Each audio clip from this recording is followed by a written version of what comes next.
자, 오늘 저와 여러분들이 함께 나누실 말씀은 히브리서 11장 30절서부터 31절까지 말씀입니다.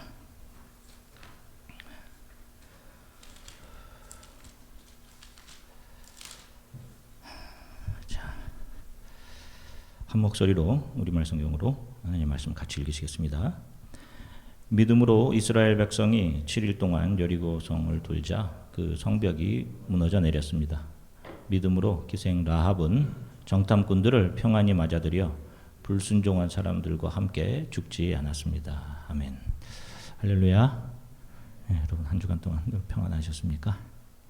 네, 여러분들 이제 다시 일상으로 이렇게 조금씩 돌아가느나 또 우리가 잊어버릴 수 또 있을 수 있기에 말씀드립니다. 여러분들 꼭 하나님께서 좀 이 모든 상황들을 고쳐주시고 회복시켜달라고 매일매일 기도하는 시간들을 여러분 좀 잊지 마셨으면 좋겠습니다. 자, 우리가 지난 시간에 믿음이 모세를 통해 이스라엘 백성들에게 유월절을 지키게 했고 믿음이 이스라엘 백성들을 이끌어 홍해 바다를 건너게 했음에 대해서 말씀을 나누었습니다. 자, 거듭 말씀드리지만 믿음이라는 것은 우리 인간의 의지나 노력으로 만들어 내 것을 삼을 수 있는 그런 성격이 아닙니다. 그런 것이 아니에요. 우리가 왜 이렇게 믿음이 적어? 믿음을 가져? 이런 말들을 자주 듣는단 말입니다. 교회 가면. 근데 이것이 아주 잘못된 거죠. 성경에 말씀하는 믿음이라는 것은 우리가 주체가 아니라 예수께서 부여하시고 예수께서 이렇게 완성시켜 가시는 거예요. 우리 안에서. 그것이 믿음입니다. 우리 성도는 그 믿음에 의해 이끌려가는 존재이지 그 믿음의 발휘자가 아니에요. 자, 오늘 본문을 보면 믿음이 이스라엘 백성들에게 여리고성을 7일 동안 돌게 했다라고 기록합니다. 자, 이스라엘이 약속의 땅에 들어와서 처음 대면했던 성이 여리고성입니다. 여리고성은 마차 2대가 성벽 위를 달릴 수 있었던 그런 거대하고 견고하고 문명화되었던 그런 성입니다. 그 성을 마주한 그 이스라엘 사람들이 얼마나 두려웠겠어요. 홍해를 대면했듯이 많이 두려웠을 겁니다. 아, 이런 성을 우리가 어떻게 무너뜨리나. 그런 두려움과 함께 여기까지 와서 또 우리를 죽이려고 하나라는 분노를 동시에 경험했을 것입니다. 그 위대한 성 안에 사는 사람들 중에 누가 그들과 그들의 선조들이 그렇게 쌓아 올린 그 위대한 성이, 그 문명이 무너져 영원히 사라져 버릴 것이라고 생각한 사람이 누가 있었겠어요? 지금 우리도 마찬가지죠. 여러분, 우리는 이 세상이 영원할 것이라고 생각해요. 우리 인간들이 그것을 지켜낼 힘이 있다는 생각을 합니다. 우리가. 지금 바이러스로 세상이 반신마비 상태인데도 죄송하지만 이 세상이 망할 것이다 이런 생각을 하는 사람이 없단 말이에요. 이 가운데서도 강한 사람들은 살아남는다라는 생각을 해요. 자, 그런데 그 성 안의 사람들이 자신들이 이룩한 그 문명 뒤에서 스스로 자랑스러워하고 안전하다고 믿고 있을 때 하나님의 백성들은 성 밖에서 지금 무엇을 하고 있습니까? 그 성을 어떻게 하죠? 빙빙 돌고 있죠. 성을 나그네들 같은 모습으로. 자, 그런데 그것이 무의미한 빙빙 도름, 내 마음대로 그렇게 빙빙 도는 것이 아니라 맨 앞에 무엇이 그들을 이끌고 따라갔어요, 여러분? 성막, 성전의 상징인 하나님의 법궤. 하나님의 법궤가 맨 앞을 간단 말입니다. 그리고 그 법궤가 가는 대로 따라간 거예요. 성을 돈 겁니다. 성 밖을 도는 이 나그네들도 돌면서 아마 그런 생각을 분명히 했을 거예요. 야, 이렇게 돈다고 이 철옹석, 이 벽이 이게 무너질까? 이런 생각을 했을 겁니다. 그래서 믿음이 이들을 밖에서 돌게 한 거예요. 믿음이 성 밖과 성 안을 확실하게 구별을 해놓은 겁니다. 마지막 일곱 번째 날 나팔 소리와 함께 여리고성이 다 무너지죠.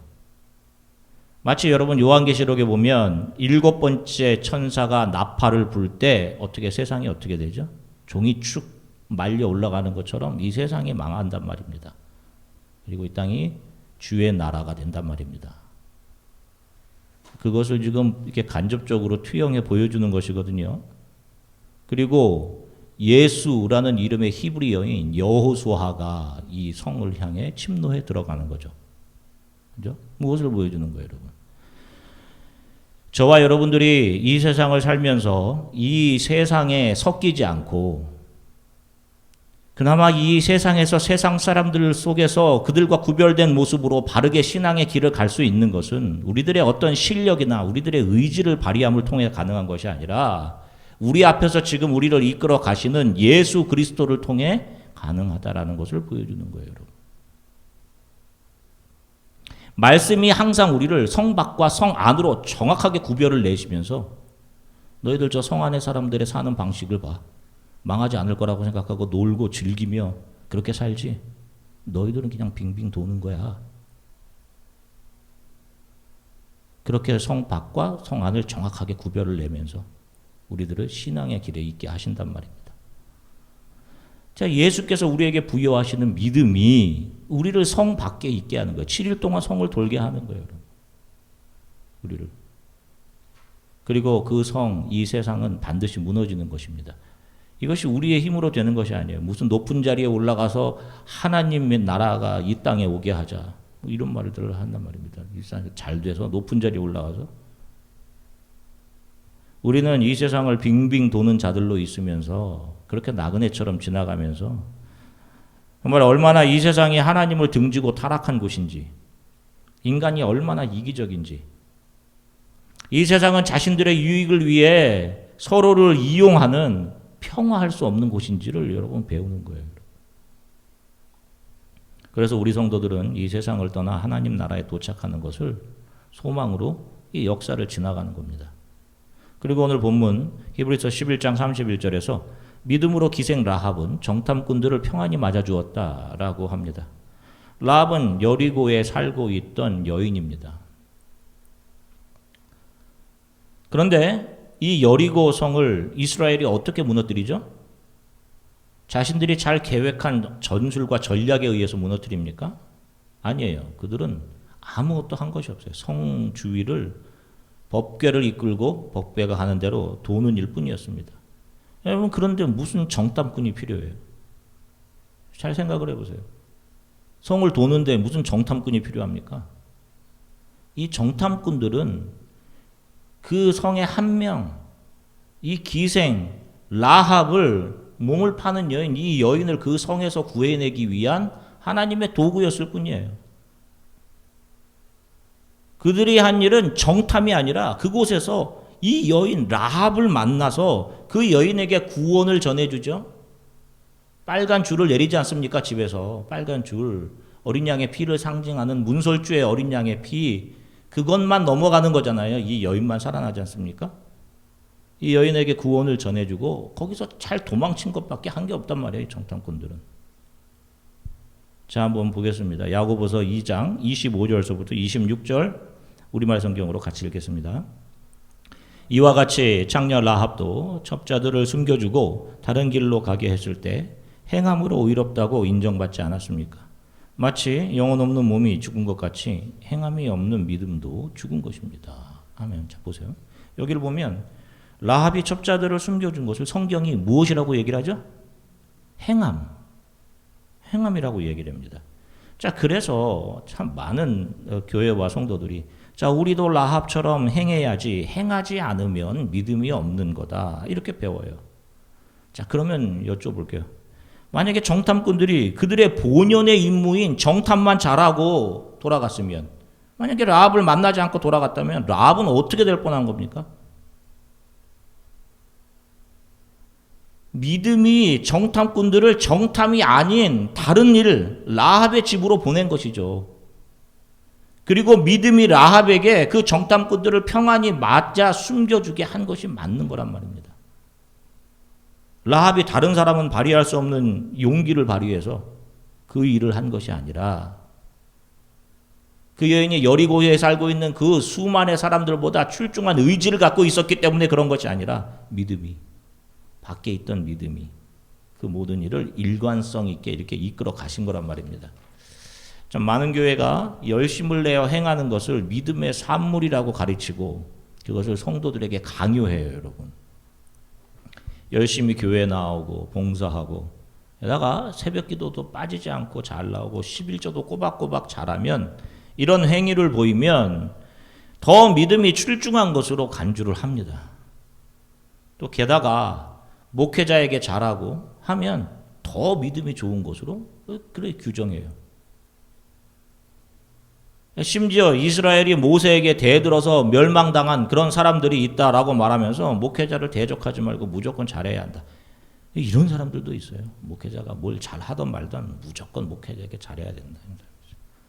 여러분, 모세는요, 장차 오실 메시아 예수 그리스도의 사역을 예표해 보여주는 사람으로 성경이 우리들에게 그런 대표성을 가지고 우리들에게 보여주는 인물인 것입니다, 여러분. 지금 목사인 저 모든 목회자들은 모세도 아니고 예수님도 아니란 말입니다. 이런 생각을 본인이 목회자고 본인이 예수께 대하여 자기에게 대해야 된다라고 생각하던 그런 모든 목회자들이 적그리스도인 거예요, 여러분. 적그리스도. 목회자는 왕, 예수가 아닌 청지기인 거예요, 여러분. 청지기 중에 한 사람. 종인 것이죠, 종. 예수께서 사람들에게 전달하라고 주신 초대장, 그 복음을 가지고 그대로 전달해주는 사람일 뿐인 거예요. 그걸 하시면 되는 거예요. 그걸 하면.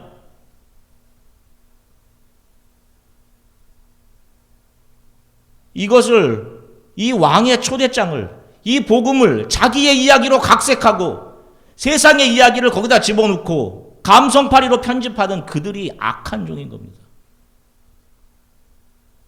교회 리더들은 분별을 잘해서 이런 이들을 쫓아낼 수 있어야 되는 거예요, 여러분.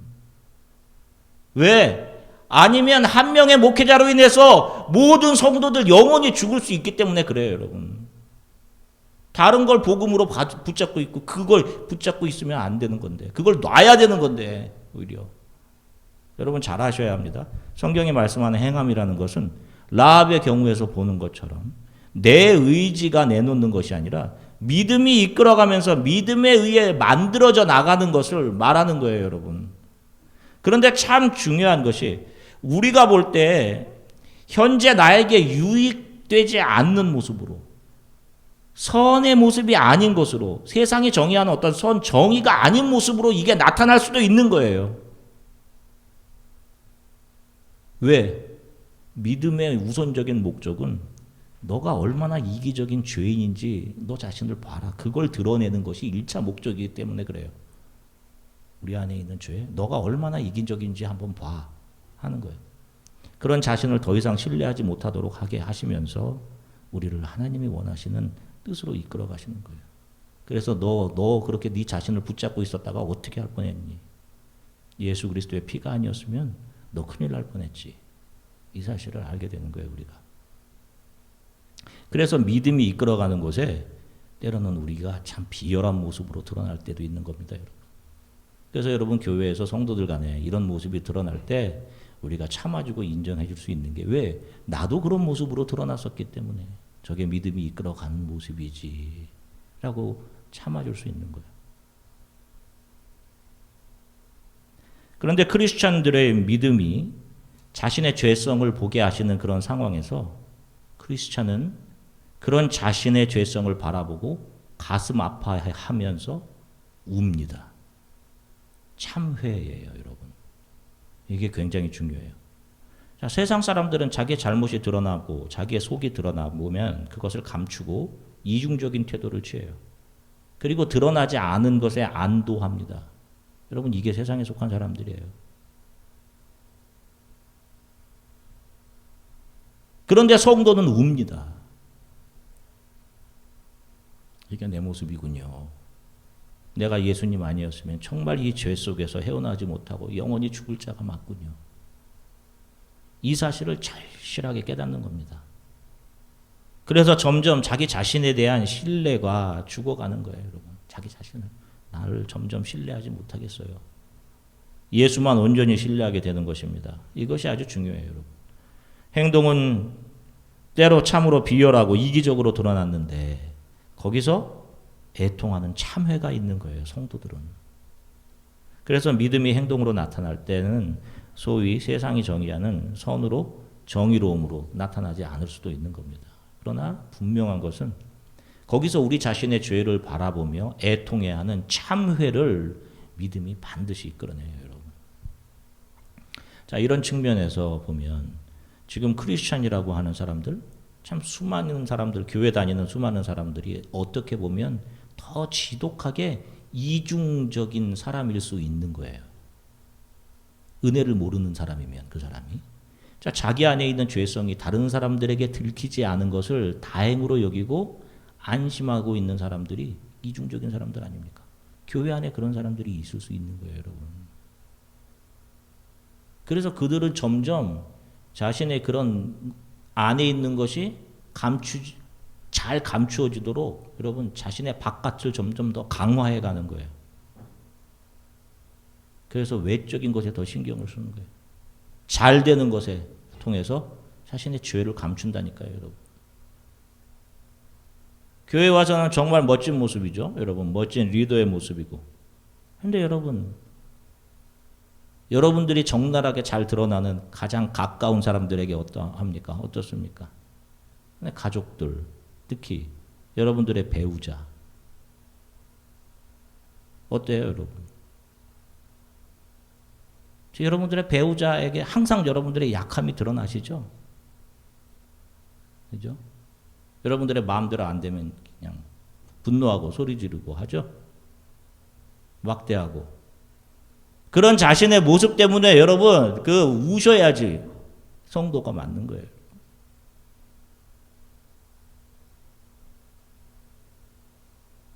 그런 내 배우자를 내 앞에 서 계신 예수로 내가 많이 부족하니 내가 잘못했어요 라고 자신의 죄성에 대해 울며 용서를 구하는 그런 사람들이 성도인 거예요. 그런 자신의 집의 모습과 여러분 그걸 교회 와서 감추려고 하니 얼마나 그들의 양심은 더욱더 딱딱해져 가겠냐고요, 여러분. 그렇게 집에서 배우자에게 막하고 아무 일 없듯이 교회 나와서 봉사하고 그런 이중성이 양심의 화인을 맞은 사람들인 겁니다, 여러분. 제발 잘 들으세요, 여러분. 저는 여러분들 한 분 한 분이 예수 그리스도를 온전히 믿고 하나님 나라에 가서 여러분들을 제외하기를 정말 간절히 바라요. 여러분들 안에 있는 그런 이중적인 면 때문에 여러분들이 좀 눈물이 나오셔야지 성도가 맞는 거예요, 여러분. 예수님은 나를 용서하셨는데 나는 이런 것으로 인해서 이렇게 형편없는 이기적인 존재가 분명히 맞구나 하는 거예요. 그래서 여러분 교회 다니는 사람들 중에 세상 사람들보다 더 음흉하고 더 악질적인 사람이 있을 수 있는 거예요. 여러분 누가 예수님을 십자가에 못 박았습니까? 누가 못 박았어요? 로마 병정들입니까? 그 사람들은 시키는 대로 한 거죠. 누가 십자가 결정을 내렸냔 말입니다. 구약의 정통교회라고 자부하던 아브라함의 자손이라고 자부하던 구약 교회 있지 않습니까? 그런 교회 종교 지도자들이 예수를 십자가에 못 박았어요. 왜? 자신들의 내부의 썩은 죄성을 예수께서 계속 드러내시니까 회개하라고 하시니까 내가 무슨 회개할 게 어딨어 라고 하는 거예요. 안에는 가득 감추고 있으면서 예수를 십자가에서 죽인 거죠. 과거 우리 한국 기독교는 큰 아픔이 있었습니다. 대표적인 게 이제 신사참배예요. 아시죠? 일제 치하에 있는 동안 일제가 우리 기독교에 신사참배를 요구했어요. 그래서 순교하신 분들도 많이 나타났단 말입니다. 주기철 목사님이나 이런 분들. 그런데 1945년 대한민국이 독립이 되면서 이제 이 기독교에서 이제 갑자기 제일 먼저 한 일이 바로 신사참배한 목사들을 다 단죄하는 거였어요. 그들을 다 색출해내서 교단에서 내쫓아버리는 일을 했습니다. 그래서 교단이 분열에 분열을 거듭하게 돼요. 신사참배한 것들과는 함께 할 수 없다. 라는 이유였습니다. 우리는 끝까지 믿음을 지켰다. 그래서 지금도 어떤 교단은 신사참배하지 않은 것을 교단의 자랑으로 삼는 교단이 있어요. 여러분, 자랑이라는 것은 뭔가를 드러낸다는 것은 뭔가 우리가 한 것을 드러내는 것은 내 자아가 뭔가를 다른 사람들보다 더 월등히 잘했다라는 것을 인정하는 거잖아요. 그죠? 그게 드러냄 아닙니까, 자랑? 생각해 보세요, 여러분. 십자가의 원리라는 것은 내가 부정되는 거 아닙니까? 내가 한 일이 아무것도 없습니다라고 나와야 되는 게 맞는 거예요. 내가 부정됨이 아닌 것은 믿음이 이끌어가는 길이 아닌 것이 분명해요. 믿음의 길은 그게 아니야 하시는 깨달음과, 그래서 우리의 이기적이고 악함에 대해 울게 하시는 참회가 있는 길이라고 말씀드렸죠. 믿음이 항상 절개를 지키고 신의를 지키는 그런 모습으로만 나타나지 않습니다. 여러분, 믿음이 베드로에게 어떻게 나타난 거예요? 베드로 역시 믿음이 이끌고 간 길을 간 사람이잖아요. 어떻게 나타납니까? 닭이 울기 전에 어떤 모습으로 나타나요? 예수를 배신하는 비열한 제자 아닙니까? 그 드러난 자리에서 자신의 비열함이 들키지 않은 것을 다행으로 여기고 일상으로 돌아가지 않았잖아요. 비열함이 드러난 그 자리에서 그가 울지 않습니까? 그런데 누가 울게 한 거예요? 누가 울게 해? 너가 닭소리가 울기 전에 나를 부인할 거야. 예수님이, 믿음이 닭소리를 통해 네가 약한 사람이지? 이제 알았지, 너 약한 사람인 걸. 그게 믿음이 한 거예요. 그렇다면 만약에 그런 논리라면 예수를 배신한 베드로는 영구히 12사도의 자리에서 삭제되어야 되는 거 아니에요, 여러분. 저런 배신자와 우리는 같이 할 수 없다. 그 모든 사도들은 서로가 내가 자격이 없습니다라는 자리로 간 사람들이에요, 여러분. 한참 자격도 떨어지고 미천한 제가 감히 할 말은 아니지만 성도는 자신을 통해 드러난 그 어떤 일의 결과에 대해서도 자랑할 자격이 없는 것이 분명한 사람들입니다. 그래서 여러분, 내가 한 것이 아니라 모든 것이 다 하나님의 은혜였습니다 라고 고백할 수 있는 거예요. 그 성경의 맨 마지막에 주 예수의 은혜가 너희 모두에게 있을지어다 라고 천사가 이 역사 위에 외치고 있지 않습니까? 그렇게 말할 때 성경 맨 마지막 아멘, 이 누가 하는 말이라고 했어요? 참성도들이 아멘 하는 거예요. 저에게 만일 누군가, 목사님은 만일 그렇게 신사참배를 강요하게 되는 그런 상황에 처해진다면 어떻게 하시겠어요? 라고 물으신다면 저는 자신이 없습니다. 왜냐하면 저는 늘 항상 믿음 앞에서 이기적이고 나만을 먼저 생각하는 죄인으로 들켰었기 때문에, 내 안이 얼마나 더럽고 내가 이기적인 존재인지를 통감하기 때문에 자신이 없어요. 하지만 분명한 것은 그래도 예수 그리스도가 내 안에서 부여하시는 믿음이 어떤 상황에서도 저를 온전하게 이끌어 가실 것이다 라는 것에 대한 신뢰를 가지고 있습니다. 믿음은 훌륭해 보이고 선해 보이는 행함만을 유발하지 않아요. 내가 원하지 않는 모습을 만들어낼 수도 있습니다. 그럼에도 반드시 믿음은 우리의 죄를 보게 하고 거기서 참회를 이끌어내요. 믿음은 항상 우리 안에 죄를 드러냅니다. 그래서 우리 자신이 구원을 받을 수 있는 이유는 예수 그리스도의 보혈밖에 없구나, 이 사실을 분명하게 알게 하세요. 그래서 자기 자신을 신뢰하지 못하게 하는 거예요, 여러분. 계속 말씀드리지만 그런 사람들이 어떻게 자기 자신이 기준이 되어 다른 사람들을 판단할 수 있겠어요, 여러분? 나를 신뢰하지 못하는데 어떻게 다른 내가 기준이 될 수 있겠냐고. 어떻게 그런 사람들이 자기 자신을 드러내고 자랑할 수 있겠어요, 여러분? 이 교회가 바로 그런 성도들이 모여 있는 곳이에요. 그런 성도로 성화되어 가는 곳이란 말입니다. 마음이 가난해진 사람들이 모인 곳, 자랑이 없고 자신의 이기적인 마음이 드러낼 때마다 울고 애통하고 용서를 구하는 곳.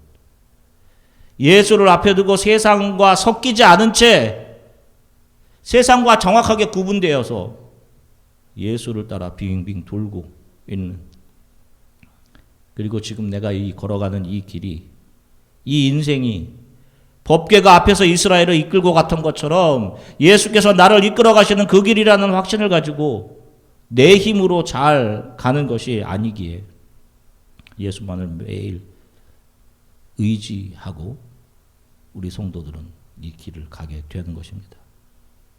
가까운 사람들에게 자신의 이중적인 모습이 드러날 때마다 우는 사람들이 성도임을 여러분 기억하십시오, 여러분. 자꾸 그거 숨기려고 하실 필요 없어요, 여러분. 사람들은 겉을 보겠지만 하나님은 중심을 보세요. 너가 세상에서 어떤 옷을 입었구나, 그것을 보는 것이 아니라 우리 안에 있는 죄를 보고 아파하시며 긍휼히 여기신단 말입니다. 우리 모두 그런 예수 그리스도가 필요한 사람들이에요, 여러분. 서로 위로하고 서로에게 자기 자신을 낮추십시오. 한 주간 예수께서 여러분들의 마음에 평안을 주시고 여러분들의 삶을 이끌어 가시기를 주 예수 그리스도의 이름으로 간절히 축원합니다. 잠시 함께 기도하겠습니다. 하나님 감사합니다. 오늘도 말씀을 통해 내가 얼마나 이기적인 죄인인지를, 나의 이중성, 이것을 드러내 주셔서 감사합니다. 내 죄를 드러내시니 이 내 죄를 드러내시는 이 길이 믿음이 이끌어가는 길임을 신뢰합니다. 어떤 상황에 와도, 어떤 상황 속에서도 내가 판단자가 되거나 조급하거나 두려워하거나 절망하거나 하지 않고 내 안에 평안을 주시고 매일 하루하루가 믿음이 이끌어가는 길임을 신뢰하게 해 주십시오. 결국 우리가 하나님 앞에, 그 앞에 서서 우리의 믿음이 우리를 증거할 겁니다. 내 죄성과 약함을 감추지 않고 그것들이 드러날 때마다 애통하고 기도하게 해 주십시오. 눈물이 마르지 않게. 그런 내가 구원을 받은 것은 오직 예수임, 그 사실로 인해 감사하고 기뻐하며 매일을 이기고 견디며 살아가게 해 주십시오. 우리 교회가 그렇게 하나님의 말씀이 살아 우리의 죄를 드러내며 우리가 서로 죄인임을, 그래서 가난하고 연약해진 자들이 서로를 보듬으며 서로를 격려하며 예수 그리스도의 생명을 서로 주고받으며 나누며 하나님의 나라를 소망하며 예수 그리스도를 함께 쫓아가는 믿음의 공동체 되게, 예수 그리스도를 믿고 구원을 얻는 그런 교회 되게 하나님 도와주십시오. 이렇게 위해서 기도해 주십시오. 여러분들의 자녀들을 위해서도 우리 잠시 함께 기도하겠습니다.